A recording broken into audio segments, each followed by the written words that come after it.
축복합니다. 당신은 축복의 통로입니다. 나도 축복의 통로입니다. 자기를 밝히시고요. 자, 우리도 축복의 통로입니다. 아멘. 오늘 저와 여러분에게 주시는 하나님의 말씀은 마태복음 26장 17절에서 19절의 말씀을 통하여서 말씀에 순종하는 아름다운 신앙의 공동체, 이런 제목으로 하나님의 말씀을 전하기 원합니다. 사랑하는 성도 여러분, 우리가 하나님을 믿고 따르고 고백하는 그 순간부터 우리의 삶은 순종이라는 거룩한 여정으로 우리는 들어서게 됩니다. 순종은 단순히 명령을 따르는 행위를 뛰어넘어서 하나님에 대한 깊은 신뢰와 사랑의 표현이며, 또 이 순종을 통해 우리는 상상할 수 없는 하나님의 은혜와 밥을 경험하게 됩니다. 오늘 저는 순종이 만들어내는 아름다운 삶의 기적과 특히 공동체 안에서 말씀에 순종할 때에 어떤 변화가 일어나는지에 대해서 함께 나누길 원합니다. 하나님께서 아브라함에게 내 본토 지적 아비집을 떠나 내가 지시할 땅으로 가라라고 명령하셨을 때에 아브라함은 갈 바를 알지 못했지만 믿음으로 순종하여 발걸음을 옮겼다는 것을 우리가 너무나 잘 알고 있습니다. 그는 약속의 땅에서 자식이 없을 것이라는 현실적인 절망 속에서도 하나님께서 주시겠다고 약속하신 셀 수 없는 많은 후손에 대한 믿음을 포기하지 않았다는 것입니다. 그리고 이삭을 바치라는 극단의 명령 앞에서도 순종의 칼을 들었습니다. 그의 삶은 순종의 연속이었고, 그 결과 그는 믿음의 조상이 되었으며 그의 후손을 통해 온 세상이 복을 받는 통로가 되었다는 것입니다. 아브라함의 순종은 그 자신뿐만 아니라 모든 믿는 자에게 영원한 축복의 씨앗을 뿌린 것입니다. 이처럼 순종은 우리의 삶을 하나님의 위대한 계획 속으로 이끌어가는 열쇠가 된다는 것입니다. 이 시간 신명기 28장 1절에서 2절 말씀 우리 함께 공독하도록 하겠습니다. 시작. 내가 내 하나님 여호와의 말씀을 삼가 듣고 내가 오늘 내게 명령하는 이의 모든 명령을 지켜 행하면 내 하나님 여호와께서 너를 세계 모든 민족 위에 뛰어나게 하실 것이다. 내가 내 하나님 여호와의 말씀을 청종하면 이 모든 복이 내게 임하며 내게 이르리니. 아멘.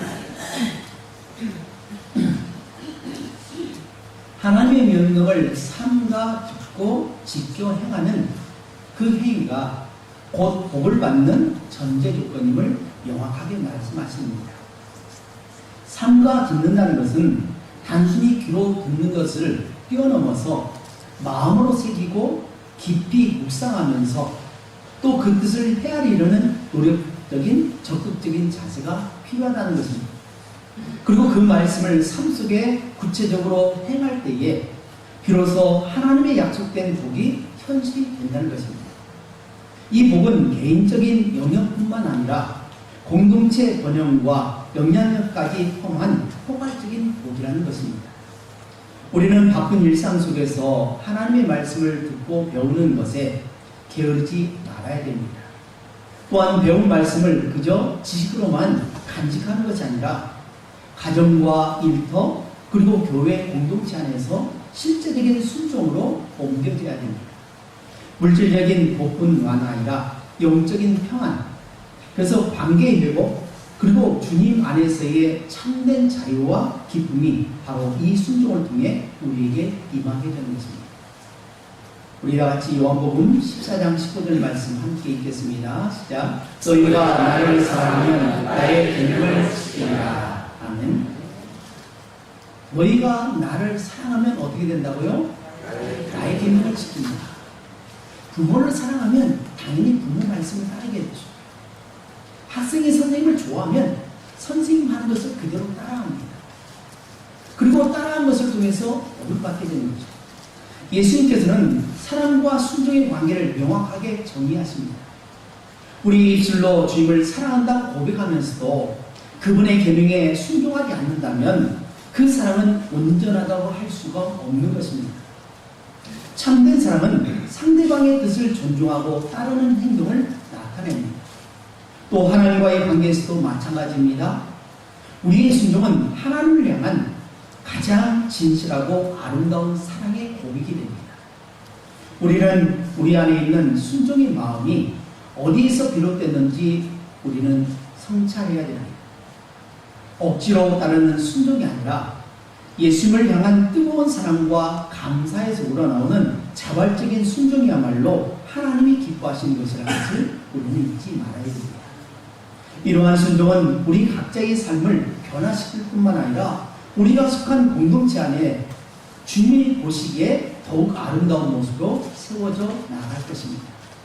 오늘 본문 마태복음 26장 17절에서 19절의 말씀은 예수님의 마지막 유월절 만찬 준비 과정에서 제자들의 순종한 모습을 담고 있습니다. 이 짧은 구절 속에서 말씀에 순종하는 신앙의 공동체는 어떤 모습이 하는지를 중요하게 우리에게 교훈해주고 있다는 것이죠. 우리는 이 말씀을 통해서 공동체 안에서 우리의 역할과 태도가 어떠해야 하는지 깊이 성찰해야 합니다. 이제 오늘 주신 말씀을 세 가지로 나눠서 은혜를 나누는데, 첫 번째로는 순종은 주님의 명하신 말을 묻는 것으로부터 시작된다는 것입니다. 순종이란 주님께서 명령하신 것을 묻는 것에 시작합니다. 어떻게 해야 됩니까? 라고 묻는 겁니다. 이것은 17절 말씀이고요. 그 다음에 두 번째로 순종은 주님의 구체적인 인도하심을 따르는 것입니다. 이것은 18절 말씀이고요.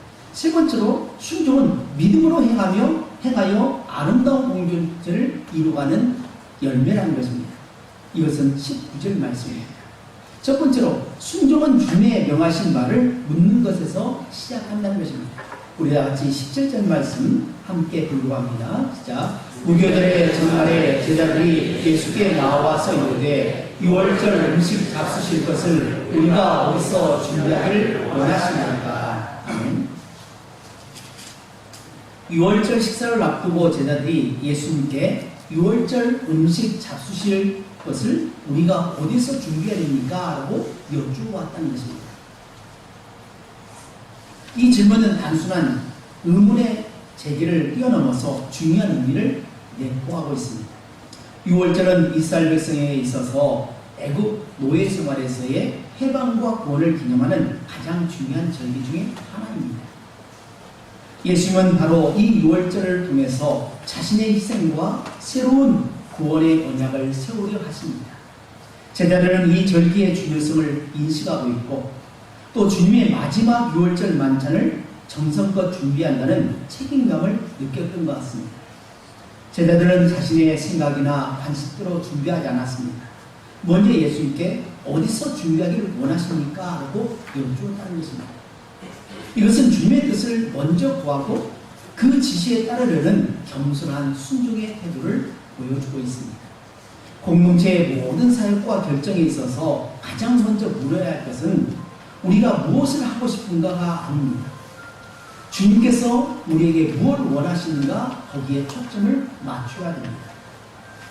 그들의 질문은 단순한 장소를 묻는 것이 아니라 예수님의 의중과 계획을 알고자 하는 깊은 마음에서 우러나왔다는 것입니다.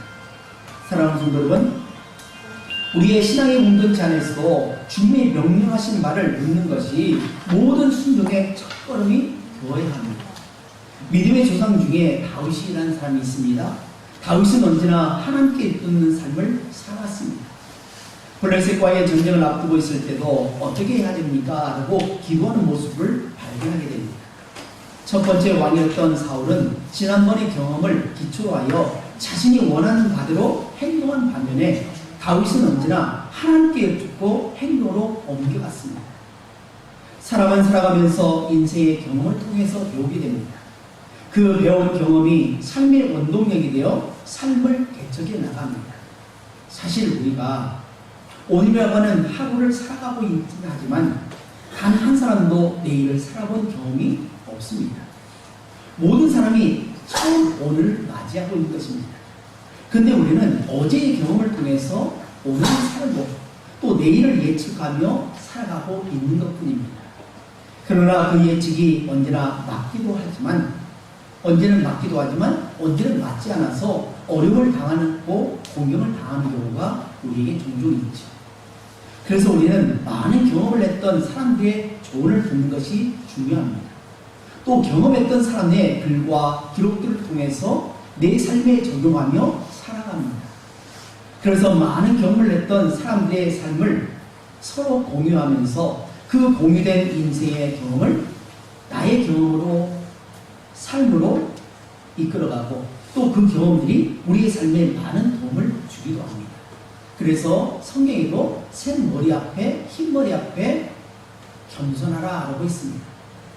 그래서 우리 성도들은 연세 많으신 분들을 존경할 수 있어야 됩니다.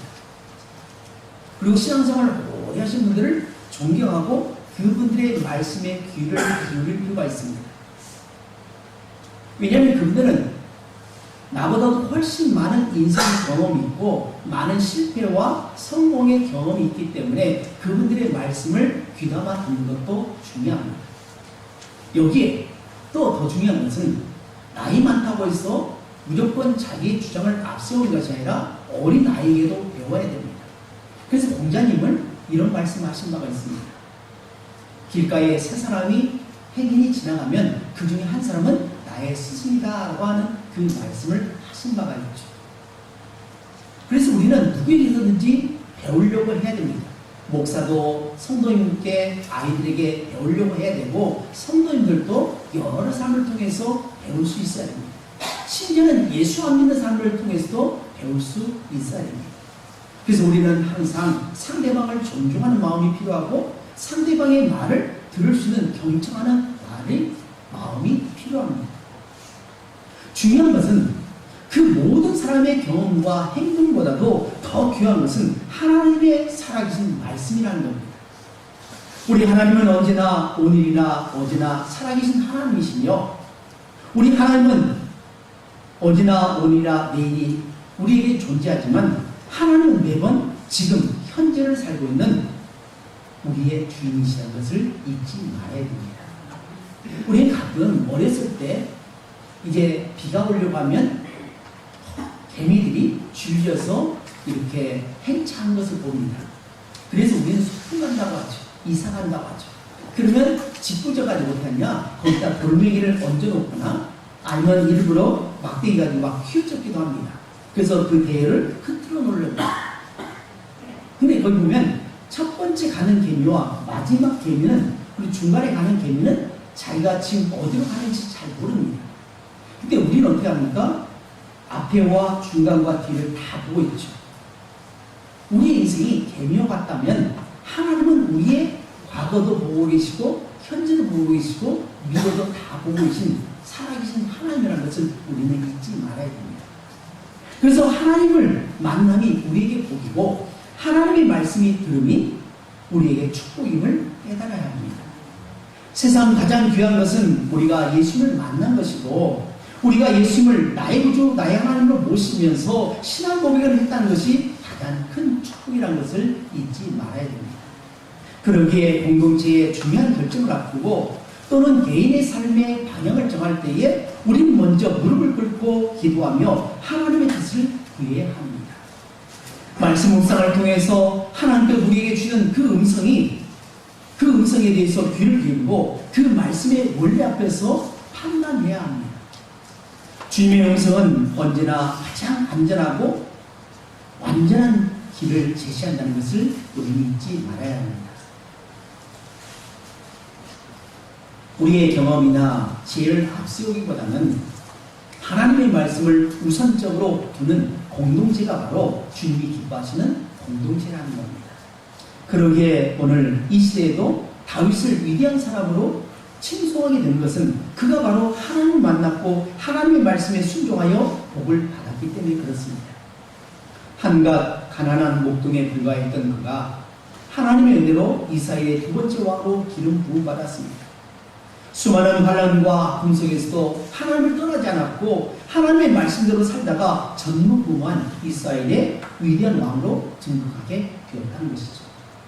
그러기에 공동체의 리더들은 모든 사역과 비전에 있어서 주님의 뜻을 분별할 수 있어야 됩니다. 또 공동체와 소통하는 중요한 역할을 리더는 감당해야 되고, 또한 공동체의 구성원들은 리더십의 결정이 주님께로부터 나왔다는 그 믿음 안에서 기꺼이 순종하며 함께 나가야 됩니다. 어디서 준비할까요? 라고 물었던 제자들처럼 우리는 공동체 안에서 주님의 인도하심을 함께 구해야 되고, 그 뜻이 확정될 때는 한마음으로 동참하는 자세가 필요하다는 것입니다. 이것은 건강한 공동체의 관계를 형성하고 영적인 성숙을 이루는 데 필수적인 요소라는 것입니다. 급변한 세상 속에서 교회는 여전히 하나님이 원하신 삶이 무엇인지 끊임없이 물어야 됩니다. 단순히 전통을 또 답습하거나 또 세상의 흐름을 맹목적으로 따르는 것이 아니라 시대의 영적인 필요성을 분별하고 주님께서 이 시대의 교회에 요구하신 바가 무엇인지 계속 물어야 합니다. 다음 세대를 어떻게 양육할 것인가, 또 지역사회를 어떻게 섬길 것인가에 대한 여러 가지 질문 앞에서 주님의 음성을 듣는 것이 먼저 선행이 되어야 한다는 것이죠. 두 번째로 살펴볼 것은 순종은 주님의 구체적인 인도를 따르는 것입니다. 우리 다 같이 18절 말씀 함께 공부합니다. 시작. 이르시되 성 안에 아무 일에 가서 이르되 내 때가 가까이 왔으니 내 제자들과 함께 유월절을 내 집에서 지키겠다 하시더라 하라 하시니. 아멘. 제자들의 질문에 대해서 예수님께서는 매우 구체적으로 지시를 내리십니다. 성한 아무에게 가서 이르되 선생님 말씀이 내 때가 가까이 왔으니 내 제자들과 함께 유월절을 내 집에서 지키겠다 하라 하시니. 오늘 본문에서 아주 중요한 것을 기록하고 있습니다. 근데 여기는 좀 짧게 나와 있습니다. 도대체 무슨 말씀을 하시는가 너무나 짧게 나와 있는데, 의사인 누가는 이 본문에 대해서 정확하게 구체적으로 기록하고 있습니다. 우리 다 같이 누가복음 22장 10절에서 12절 말씀 함께 공부합니다. 시작. 이르시되 보라 너희가 성내로 들어가면 물 한 동이를 가지고 가는 사람을 만나리니 그가 들어가는 집으로 따라 들어가서 그 집 주인에게 이르되 선생님이 내게 하시는 말씀이 내가 내 제자들과 함께 유월절을 먹을 계실이 어디 있느냐 하시더라 하라. 그리하면 그가 자리를 마련한 그 나라를 보이더니 거기서 준비하라 하시니. 아멘. 누가는 의사이기 때문에 더 구체적으로 정확하게 기록하고 있다는 거죠. 항아리를 들고 가는 그 사람을 따라가는 것입니다. 그리고 그에게 물으라는 거죠. 그리고 우리 스승이 지금 유월절을 지키려고 하는데 어디서 지킬까라고 하면서 그 다락방을 요구하고 있다는 거죠. 예수님께서는 성한 아무이라는 특정 인물에게 보낼 것을 지시하셨고 그에게 선생님의 말씀이라고 권위 있는 메시지를 전했다는 것입니다. 그리고 내 때가 가까이 왔다라고 하는 중요한 영적인 메시지를 통해서 이 유월절 만찬이 단순한 절기 식사가 아님을 암시하고 있습니다. 이것은 주님의 모든 행사에 분명한 목적과 계획이 있음을 보여주는 말씀입니다. 주님의 인도하심은 결코 모호하거나 추상적이지 않고 때로는 우리가 이해하기 어렵더라도 분명한 목표를 가지고 우리를 이끌어가신다는 것을 우리는 이해해야 됩니다. 제자들은 예수님의 말씀을 그대로 전달하는 메신저 역할을 수행해야만 했습니다. 자신의 생각이나 판단을 더하지 않고 오직 주님의 명령만을 순종하여 전달하는 것입니다. 이 과정에서 필요한 것은 지혜나 능력이 아니라 주님의 말씀을 있는 그대로 믿고 따르는 순수한 믿음이라는 것입니다. 오순절 마가의 다락방에서 성령 임재를 체험했던 사람들이 성령의 말하게 하심을 따라 말을 했다고 우리는 알고 있습니다. 그렇습니다. 신앙에는 언제나 내주하시는 성령 하나님께서 말하게 하심에 따라서 말을 해야 되고 섬겨야 됩니다. 나의 말과 뜻을 주장하는 것이 아니라 성령 하나님께서 기뻐하신 말과 행동을 해야 됩니다. 그래서 내가 하는 그 말이 공동체에 유익이 되는 말을 해야 됩니다. 상대방에 유익이 되는 말이 해야 되고 상대방을 죽게 세워주고 상대방을 위해 주는 그 말을 해야지 내 말이 마치 내가 하나님의 뜻을 밝힌다고 해서 상대방을 깔아뭉개거나 상대방 마음을 상하게 하거나 하는 그런 말을 금해야 됩니다. 성경 하나님께서 기뻐하신 말과 행동을 하는 것이 우리 신앙인의 참 모습입니다. 그럼 우리가 어떻게 해야 성령의 말하게 하심을 따라서 말을 하고 행동을 하는 것일까요? 시편 119편 105절 말씀 함께 공부하겠습니다. 시작. 주의 말씀은 내 발의 빛이요 내 길의 빛입니다. 아멘. 주님의 말씀이 내 발의 등불이 됩니다. 내가 걸어가야 하는 길의 빛이 됩니다. 다시 말씀드리면 내가 내딛는 발걸음이 내 인생이 되듯이 내가 순간순간 하나님의 말씀을 의지하고 행동하고 말씀에 이끌려 살다 보면 결국 그 인생이 복된 인생으로 나아가게 된다는 것입니다. 말씀을 소리내어 읽고 그 말씀을 내 입에 맴돌게 하고 그 말씀을 묵상하면서 그 말씀은 어떤 뜻이 있을까? 하나님은 지금 나에게 어떤 행동을 원하실까?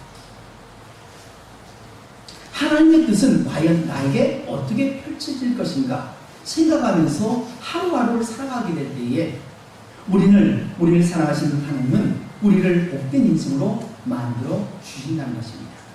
그래서 아브라함이 복이 이삭에게 임했고 이삭의 복이 야곱에게 또 야곱의 복이 요셉과 그의 형제들에게 또 다윗에게 계속해서 전수되는 믿음의 계보를 이어갔다는 것입니다. 저는 여러분을 축복합니다. 여러분만 복을 받을 것이 아니라 여러분의 자녀가 복을 받기를 주님 여러분을 축복합니다. 또 손자손녀들이 복을 받고 여러분의 자손이 복을 받고 또 여러분의 친척들이 다 복을 받고 여러분의 마을, 직장과 사업장, 생업, 일터 여러분이 공동 있는 모든 것이 다 복을 받을 줄 믿습니다.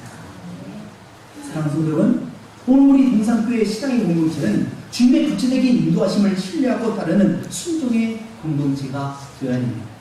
교회는 끊임없이 말씀의 선포와 가르침에 집중해야 됩니다. 간간에 선포되는 그 말씀, 성경 공부를 통해서 배우는 말씀, 바로 우리를 향한 주님의 구체적인 인도하십니다. 그래서 목회자는 끊임없이 하나님께 기도하는 것 중에 무엇일까요? 하나님 이번 주에는 어떤 말씀을 제안해야 됩니까? 하나님 이번에는 어떻게 성도를 이끌어야 됩니까? 어떤 말씀을 주십니까? 라고 거기에 집중한다는 거죠. 그래서 여러분이 목회자를 위해서 기도해 줄 때 어떤 기도를 해주냐? 하나님 이번에 우리 목사님이 하나님의 말씀을 바로 알고 바로 깨닫고 우리에게 바로 가르쳐주게 하옵소서. 그래서 그 말씀이 우리에게 가는데 도움이 되고 우리 공동체에 도움이 될 수 있도록 은혜 베푸시옵소서. 그래서 늘 성령 충만을 위해서 기도해 줘야 됩니다. 만약 제가 헛된 말을 하거나 이상한 곳을 가버리는데 하면 어떻게 합니까? 전체가 이상한 곳으로 갑니다. 그래서 언제나 비행기의 기장이 중요하고 배에서는 선장이 중요하고 자동차에서는 운전하는 그 운전하시는 분이 매우 중요합니다. 까딱 잘못하면 졸아버리거나 아니면 몸에 이상이 있어서 잠을 자버리면 큰일 나지 않습니까? 그런 것처럼 깨어있을수록 끊임없이 제 1순위로 저 자신을 위해서 기도해줘야 됩니다. 이것은 저를 위해서 기도할 거라는 우리 공동체를 바로 이끌어가기 위해서 기도해 줘야 한다는 것이죠. 또 이뿐 아니라 여러분이 가정을 위해서 많이 기도해 주시기 바랍니다. 각 가정마다 가정이 있잖아요. 그 가정들이 정말 깨어있는 가정 될 수 있도록 위해서 기도해 주시기 바랍니다. 우리 각자는 하나님께서 우리 교회 안에서 우리 공동체 안에서 우리에게 맡기신 구체적인 소명과 역할이 있습니다. 어떤 사람에게는 예배 봉사자,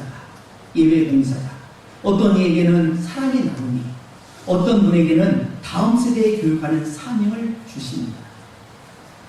우리는 이러한 소명 앞에서 내가 잘할 수 있을까라는 의구심을 갖기보다는 주님이 나에게 맡기신 일이라면 능히 할 수 있다는 믿음을 가지고 살아야 됩니다.